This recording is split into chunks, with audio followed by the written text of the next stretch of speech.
Татарская культура по нраву Петербургу. Совсем недавно юная представительница Набережных Челнов побывала со своим танцевальным номером на конкурсе, который проходил в северной столице. Татарский танец, который она исполнила, понравился питерской аудитории. После поездки девочка привезла не только награды, но и положительные впечатления. Подробности поездки челнинки в Петербург узнаем в следующем сюжете.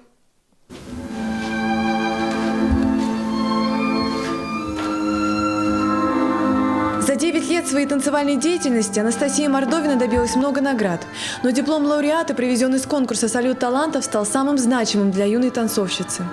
Участники со всей страны собрались в Санкт-Петербурге, чтобы показать свои таланты. Поэтому борьба за награды развернулась нешуточной. Ну да, чувствовалась конкуренция. Там девочка за сценой была, она тоже танцевала классику. И когда я репетировала, она так ходила по кругу, меня сверлила. Потом уходила, потом опять приходила. И так несколько раз было.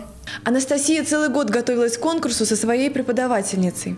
Старания прошли не зря. Жюри отметила артистизм девочки и обратила внимание на интересный костюм. Мы эту постановку делали в связи с тем, что показать национальную культуру, и татарских танцев много, как народных танцев или стилизации народная, а классики не так много. И поэтому мы решили акцент сделать на именно этой вариации сюмбике из балета Яруллина «Шурале». В скором времени юную танцовщицу ждет очередной конкурс.